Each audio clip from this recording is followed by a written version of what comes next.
ඉතින් ආදරෙන් පිළිගන්නවා මගේ channel එකට. අද අප්‍රේල් මාසේ 26 වෙනිදා. ඒ කියන්නේ හෙටින් දළදා වන්දනාව ඉවරයි. ඉතින් අපි හිතුවා අද පොඩ්ඩක් ගිහිල්ලා try එකක් දෙන්න. අපිට කිව් එකට එකතු වෙන්න පුළුවන් වෙයිද කියලා. ඒක කියන්න බෑ අපිට යනකම්. අපි හිතන් ඉන්නවා අපිට කිව් එකට යන්න උත්සාහයක් දරන්න. එහෙම නැති වුණොත් අපේ ගමන අපි එතනින් change කරනවා. ඉතින් අපි ගිහිල්ලා බලමු අපිට යන්න පුළුවන් වෙයිද නැත්නම් අපි ඊළඟට කොහෙද යන්නේ කියලා. ඉතින් එහෙනම් දිගට මාත් එක්ක එකතු වෙලා ඉන්න. අපි 3:45ට විතර තමයි යන්න හිතන් ඉන්නේ. ගෙදරින් පිටත් වෙන්න. අපි බයික් වල තමයි යන්නේ. ඉතින් අර ඒ ටයිම් එකේ යන්න පිටත් වෙන වෙලාවේ රෙකෝඩ් කරන්න ටයිම් මදි හින්දා තමයි මම දැන් මේ වෙලාවේ ඔයාලට මේ විස්තරය රෙකෝඩ් කරන්න හිතුවේ. හරි එහෙනම් මාත් එක්ක දිගටම එකතු වෙලා ඉන්න. බලමු අපි හිතන් ඉන්න ගමන අපිට අද සක්සස් කරගන්න පුළුවන් වෙයිද නැත්නම් අපි කොහෙද යන්නේ කියලා. ඉතින් එහෙනම් දිගටම මාත් එක්ක එකතු වෙලා ඉන්න. ඉතින් ඔන්න අපි පොඩ්ඩක් වරකපොළ හරියෙන් නැවතුවා. පොඩි බඩගින්නක් ඇවිල්ලා රොටියක් කන්න. ඉතින් මෙතන මාරම රස ලුණු මිරිසක් තිබ්බා. ඉතින් දැන් අපි පොඩ්ඩක් කාලා ඉතින් පොඩ්ඩක් ෆ්‍රෙෂ් වෙලා ආපහු නුවර බලා යන්නයි හදන්නේ.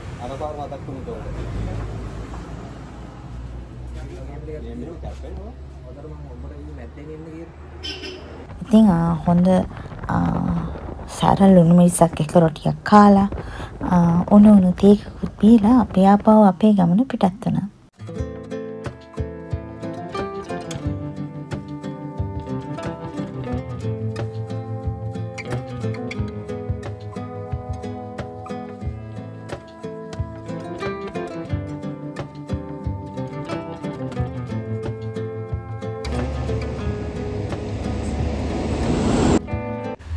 ඉතින් කඩුගන්නාවට යන අතරමඟ මෙන්න මේ වගේ ලස්සන view එකක් තියෙන තැනක් හම්බුණා අපිට.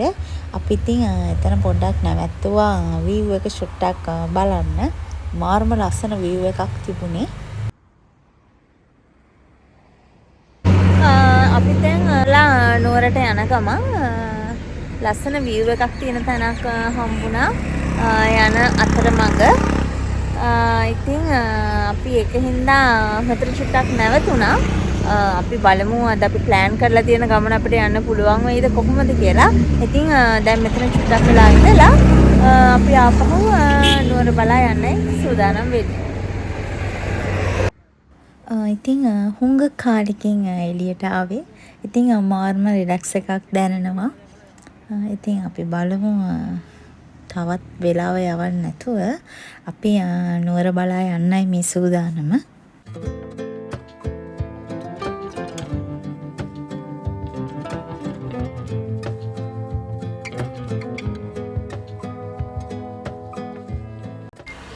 ඉතින් මේ ගමන යනකොටත් අපි ලොකු බලාපොරොත්තුවක් තියාගෙන නෙමෙයි යන්නේ. මොකද අපි මේ යද්දිත් දන්නවා සෑහෙන ලොකු පිරිසක් දළදා වන්දනාවට පොලිමේ ඉන්නවා කියලා. ඉතින් අපේ ඒකාකාරී ජීවිතේ පොඩ්ඩක් වෙනස් වෙනත් එක්ක තමයි අපි මේ ගමන දාගත්තේ. අපි කලින් සතියේ තමයි මේ ගමන යන්න දාගත්තේ. ඉතින් විවිධාකාර හේතු හින්දා අපිට ඒ සතිය යන්න බැරි වුණා. ඉතින් මීට වඩා තත්ත්වය වෙනස් වෙන්න තිබුණා. ගිය සතියේ ගියා නම් අපි ඔන්න ඉතින් කතාවෙන් නුවරටත් අපි ආවා. ඉතින් බලන්න ඔයාලම කොහොමද දළදා වන්දනාව 9 වෙනි දවසේ කොහොමද පොලිම කියලා. ඉතින් ඇත්තටම මේ වෙනකොටත් ඔයාලා දන්නවා මේ පොලිමෙනුත් පිරිසකට දළදා වන්දනාවට සහභාගී වෙන්න වාසනාව ලැබුණේ නැහැ, අවස්ථාව ලැබුණේ නැහැ. ඉතින් ඒ තරමට පුදුමාකාර සෙනගක් හිටියේ. ඉතින් අපි යන්න try කළේ අම්පෙටිය පොලිමට. ඒ පොලිමත් අපි ගිහින් බලද්දී කිලෝමීටර් 5ක දුරක් තියෙනවා කියලා කිව්වා. ඉතින් අපි බලමු. අපි දැන් අම්පෙටිය පොලිමට එකතු වෙන්න යන්නේ. පොලිමේ අවසානයේ හොයාගන්න බැරුවම ඉන්නේ. කියන්නේ අන්තිමට කට්ටිය එකතු වෙන තැන. අපි බලමු ගිහින් අවසාන කොහෙද කියලා. සෑහෙන සෙනගක් ඉන්නවා. පොඩි උත්සාහයක් දරලා බලමු අපිට මෙදා අවුරුද්දේ දළදා වන්දනාව ට සහභාගී වෙන්න පුළුවන් වේද කියලා. ඉතින් එහෙනම් දැන් අපි යමු පොලිම අවසාන වෙන තැනට අපිට එකතු වෙන්න පුළුවන් තැන හොයාගෙන. පොලිමේ අවසාන තැනට යන්න බස් එකක යන්න ඕනිලු. දැන් ඉතින් අපි බයික් වල ආපු හින්දා අපරාධනේ ආයෙ තව දුර කිලෝමීටර් 5ක් විතර යන්න ඕනලු. ඒක හින්දා දැන් මෙතන ඉඳගෙන අපි ආපහු බයික් අරගෙන අම්පිටියේ පොලිම අවසාන වෙන තැනට යන්නේ. එතන ස්ටිකරයක් දෙනවලු. ස්ටිකරය අර දැන් දවස් 3-4කට කලින් නිදනයක් නොටිස් එකක් දැම්ම ස්ටිකරයකට දෙනවා කියලා. අන්නේ ස්ටිකරය නැතුව ගන්න හැල්ලු පොලිමට. ඒක හින්දා අපි අනිවාර්යෙන් අම්පිටියේ පොලිමේ අවසානයේ තව කිලෝමීටර් ගණනක් එහායින් තියෙන්නේ. ඉතින් එතනට යන්න ඕන. දැන් ඒකින්ද අපි ආපහු බයික් නවත්තන තැනට යනවා. අපි බයික් එකේම ආපහු අම්පිටියේ පොලිමේ අවසාන තැනට යන්න තීරණය කළා. එහෙනම් ගිහිල්ලා අපි බලමු කොහොමද අපිට පොලිමට එකතු වෙන්න පුළුවන් වෙන්නේ කියලා. ගයිස් මේ වෙනකොට මගේ මොන මාර විදියට අවුල් වෙලා තිබුණේ. මොකද අපිට පොලිමේ හිටියට අපිට හෙට දවසේවත් දළදා වන්දනාවට සහභාගී වෙන්න බැරි තත්ත්වයක් තිබුණා. ඉතින් මේ vlog එක අප්ලෝඩ් කරද්දිත් ඔයාලා දන්නවා ඇති සහභාගී වෙලා හිටිය කොටසකටම දළදා වන්දනාවට සහභාගී වෙන්න අවස්ථාව ලැබුණ නැහැ පොලිමේ හිටපු. ඉතින් ඒකින්ද අපි තීරණය කරා නුවරට සමුදෙන්න. මොකද ඇත්තටම හිටියට වැඩක් නැහැ. මොකද ඉතින් අපිට යන්න අවස්ථාව ලැබෙන්නේ නැහැ. ඉතින් ඒ වගේම මතක් කරන්න ඕන සෑහෙන දවස් ප්‍රමාණයක් තිබ්බා. හරිම හරිම ආදරණීයයි. ඉතින් මම කිසිදු අගහිඟකමක් එවැනි අවස්ථාවක් ඇති නොවේවා කියලා මම ප්‍රාර්ථනා කරනවා. ඒ වගේම තමයි අපි දළදා වන්දනාවට සහභාගී වෙන පිරිස.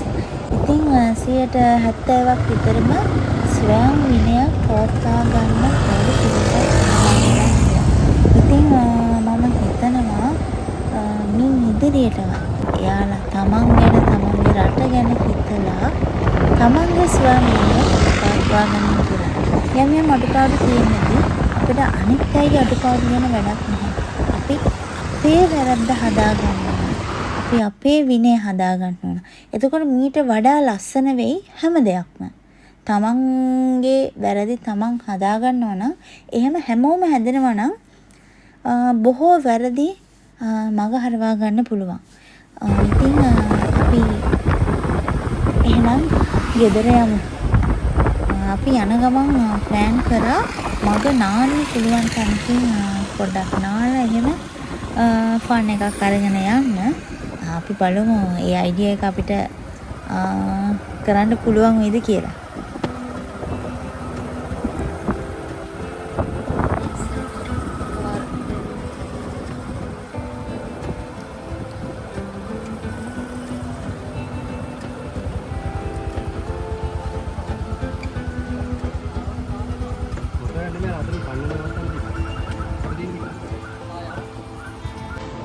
view එක බලන්න නැවතුණාට අන්තිමට මෙතනින් කෑමත් කාලා තමයි අපි ගියේ.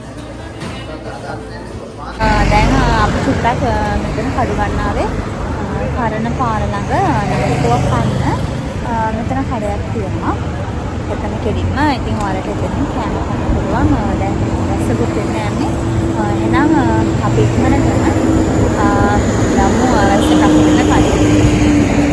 ගයිස් අපි නාන්න ප්ලෑන් කරලා හිටියට අපිට නාන්න තියා මට මිනිහා vlog කරන්නවත් හම්බුනේ නැහැ. ඒ තරමට වැස්සක් ආවා. ඉතින් මට ගෙදරට එනකම් ෆෝන් එක අතර ගන්න හම්බුනේ නැහැ. ඒ තරමට වැස්ස. ඉතින් මෙන්න මගේ වීකෙන්ඩ් එකේ දෙවෙනි දවසේ ඉරිදා දවසේ. ඉතින් අපේ ෆැමිලි එකේ කට්ටිය පොඩ්ඩක් එකතු වුණා. ඉතින් මට හිතුණා ඔයාලට ඒ ලස්සන දවසත් අරගෙන එන්න. ඉතින් හුඟ කාලෙකින් තමයි කට්ටියම මෙහෙම එකතු වෙලා ඉන්නේ. ඉතින් කට්ටිය කතා කර කර පරණ විස්තර කතා කර කර ඉතින් හරි ලස්සන දවසක් ගෙවුණා. ඉතින් හුඟ කාලෙකින් පවුලේ හැමෝම එකතු වුණ හින්දා පොඩි ඉවෙන්ට් එකක් ප්ලෑන් කරන ගමන් ඔයාලා බලන්නකෝ මාත් එක්ක vlog එකේ එකතු වෙලා ඉඳලා මොකක්ද මේ plan කරන event එක කියලා.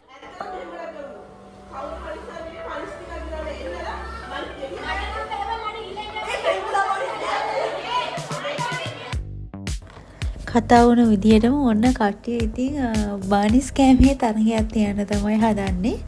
ඉතින් දැන් මේ කට්ටිය බනිස් එල්ලන ගම ඉතින් ඔයාලත් බලන්නකෝ කවුද කොහොමද දිනන්නේ කියලා.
ඉතින් ඊළඟට බනිස් කෑමේ තරගෙන් පස්සේ සංගීත පුඩු තනගෙකුත් ඕන්න පැවැත්වෙනවා. ඉතින් හරි ලස්සන සතියන්තයක්. ඉතින් පවුලේ හැමෝම මේ විදිහට එකතු වෙලා ඉද්දි ඒක හරිම සුන්දරයි.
ඉතින් මෙන්න මේ විදිහට තමයි මගේ සුන්දර සතියන්තය ගෙවුනේ. ඉතින් ඔයාලත් ඒකට එකතු වුණාට thank you very much. ඉතින් එහෙනම් අදට මම vlog එක මෙතනින් end කරනවා. එහෙනම් තවත් අලුත් vlog එකකින් අපි හම්බෙමු.